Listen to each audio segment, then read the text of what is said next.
We interrupt this transmission to bring you some breaking news. Just as we were about to upload Web TV to the internet, McLaren announced a brand new sports car, which we thought you'd probably want to hear about. It's called the MP4-12C and is the first in a new line of McLaren supercars. It will have 600 brake horsepower from a twin-turbo 3.8 litre V8, a seamless shift double-clutch gearbox, and costs somewhere between £125,000 and £175,000. McLaren also tell us that it will have the highest horsepower to CO2 ratio of any internal combustion engine car on the market, including hybrids, and will go on sale in 2011. Gordon Murray, who designed the McLaren F1, has said previously in an interview that the 12C is bound to disappoint and that there's no point in comparing it to a McLaren F1. You can see what he means because that's in a completely different league, but at anything anywhere near the price of the new McLaren, it just looks amazing. So if you think you want a Ferrari 458, think again. Normal service will now be resumed. Coming up on this edition of Fifth Gear Web TV, I test the brand new supercharged and turbocharged Seat Ibiza Cupra. And Graham from the office has been to Silverstone for the world's first speed dating event in cars. Hello and welcome to the Web TV show, a tasty nugget of fifth gear flavoured banter just for the web. First up, it's the news. If you fancy trying out an electric car but you don't want to buy one, well, you can now register to hopefully lease a Mini E, BMW's latest electric vehicle. Throughout September, applications are being taken at electricmini.co.uk, after which 20 people will be selected to lease one of the lithium-ion powered cars at a cost of £330 per month, including insurance and maintenance. The scheme is part of a government-funded initiative to test more tree-hugging motors on our roads. The only snag is, though, that you do have to live in certain parts of the southeast of England. If you are lucky enough to get your hands on one, though, you can expect a range of up to 156 miles per charge. And finally, a film crew has managed to drive all the way up the infamous Stelvio Pass in the Italian Alps in the dark without using any headlights. The twisty Italian road has, on average, a corner every 300 metres and around 50 corners in total, but using Mercedes-Benz's night vision system, fitted to an E-Class with its headlights taped up, the team were able to navigate all the way to the top without scratching the car. Proof that night vision really works. Although if you own a Mercedes-Benz with that technology on board, please do use your headlights, especially in the Alps. An invitation to the world's first speed dating event in cars landed on our desk and piqued our interest. It was to be held at Silverstone, and naturally we had to send someone along. Graham from the office volunteered himself quite readily. Here's how he got on. Welcome to Silverstone, the home of British motorsport, a place steeped in racing history and the location for the very first ever official FIA Grand Prix. But I haven't come here to celebrate all that noble motor racing history. I've come here to meet girls. Unlucky for them. The reason for my seemingly seedy behaviour is because today Silverstone is hosting a new type of speed dating event in cars around the track. It's actually to celebrate the DVD release of the new Fast and Furious movie this month. But I just want to find out if speed dating at speed is a good idea.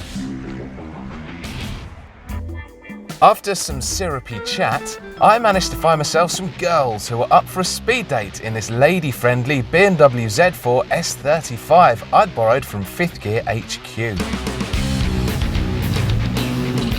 So, Kat. Yes. I'm Graham. Hi Graham, nice to meet you. Nice to meet you too. Have you not done speed dating before? Certainly not at Silverstone. No, well, you've done it at every other motor racing circuit in Britain, but not Silverstone. But not this one. How are you? I'm okay. Are you enjoying your speed dating experience so far? Yep, I'm looking forward to getting going. Are you? Why am I? You don't hold back, do you? Hello. She's very excited to be here, aren't you, Charlotte? Oh, very. It's been a very, very good day. Let's keep it talking about cars. Do you like cars for a start? I do. Although I drove a Skoda. You drive a what type of Skoda do you drive? I drove a Skoda Fabia. Do you like cars then? Not particularly, yeah. It's quite fun to drive around the track though. What car do you drive? Honda Jazz. A Honda Jazz? That's the opposite of liking cars. It's the best car you've been in so far today. Definitely the Fuel Skyline, because it's absolutely amazing. I was doing donuts in it earlier. Oh yeah?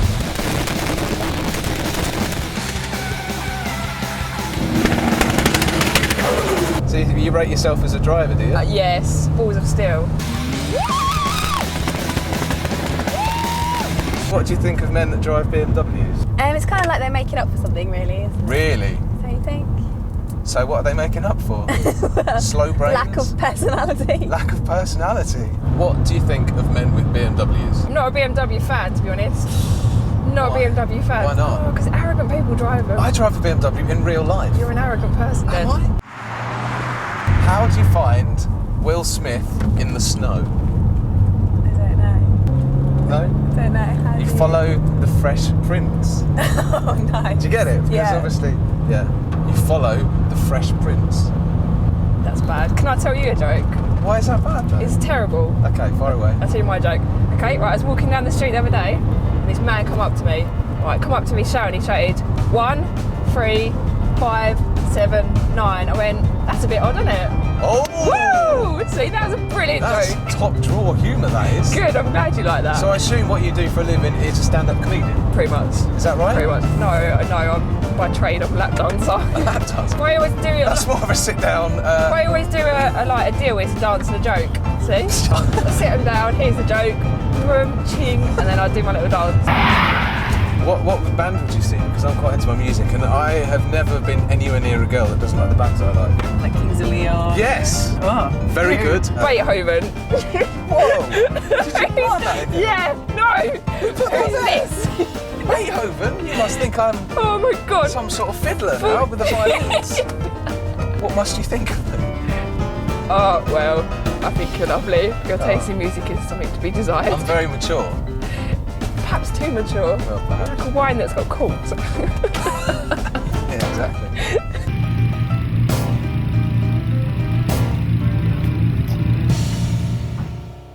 I found this CD and that was it really.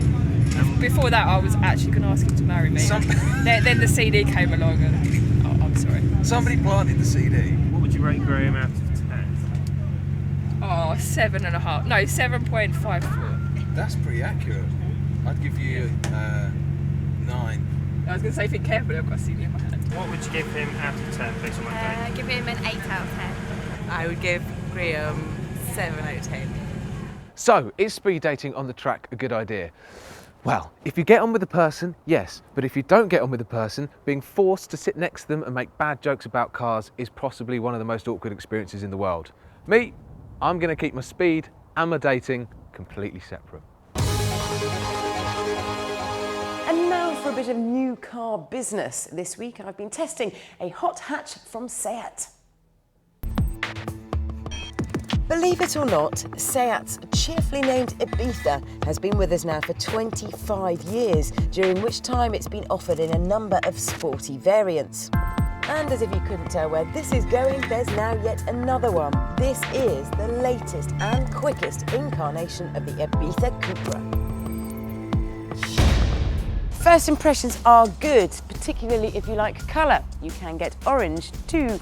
Now, it's got a wider and meaner stance than the normal Ibizas, but I wish though that this car sat a couple of inches lower. But it's got a good front spoiler here and black honeycomb grille. But on closer inspection to this Cupra logo here and this fake side vent, well, those two things alone make it look a little bit cheap.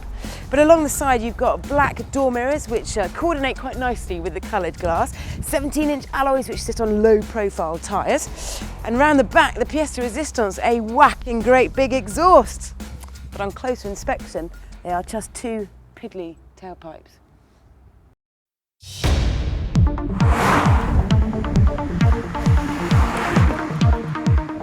For a fiver shy of £16,000, you get a supercharged and turbocharged engine, which is the most powerful version of VW's 1.4 litre yet, producing 178 brake horsepower, which is exactly the same amount of power as the previous Cupra, and that had a bigger engine. This one, though, does shave a whole second off the 0 to 62 time, taking 7.2 seconds. Now, the turbocharger and supercharger work together between 2,500 revs and 3,500 revs. After that, the turbo's left on its own to give you that extra oomph.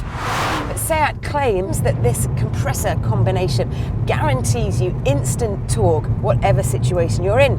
And they are right. So I'm doing 50 miles an hour in 7th gear at the moment. Boot the throttle, downshift a couple of gears, but instant torque, and away we go, firing us up the road.